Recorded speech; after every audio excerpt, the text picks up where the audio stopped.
globalement. Ce qui se passe avec le Maroc et l'Espagne, c'est de la pure et simple manipulation. Et le but, c'est de salir l'image du premier ministre espagnol, Monsieur Pedro Sanchez.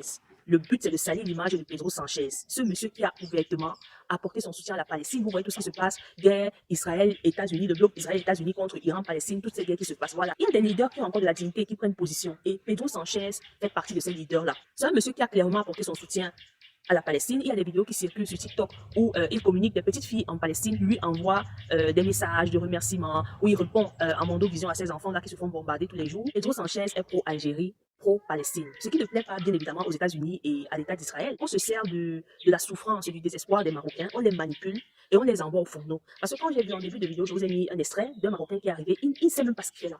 Il ne sait même pas pourquoi il est là. Quand tu regardes les villes marocaines, c'est chic, c'est beau, c'est bien construit, oui. Mais malgré cette modernisation du pays, il y a encore un chômage important en milieu urbain et plus en milieu rural. Il y a encore beaucoup de Marocains dans les zones rurales qui souffrent. J'ai vu des vidéos de Marocains même qui montraient la réalité du terrain, mais tu te dis, mais tu n'arrives pas à croire que c'est le Maroc.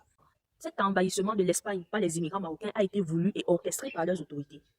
Tout simplement pour faire payer le soutien de l'Espagne à la Palestine et le rapprochement entre Pedro Sanchez et l'Algérie, parce que le Maroc et l'Algérie s'en donnent pas trop, parce qu'il y a le Sahara occidental qui est un territoire où chacun de ces pays revendique sa souveraineté. Comme par exemple en 2020, le président Donald Trump a affirmé la souveraineté du Maroc sur le territoire du Sahara occidental, qui est un territoire normalement qui n'appartient à personne. Je vais vous lire ce que Wikipédia dit sur ce territoire. Le Sahara occidental est un territoire de 266 000 km² du nord-ouest de l'Afrique, bordé par la province marocaine de Tarfaya au nord, l'Algérie au nord-est, la Mauritanie à l'est et au sud, tandis que sa côte ouest donne sur l'Atlantique. Territoire non autonome selon l'ONU.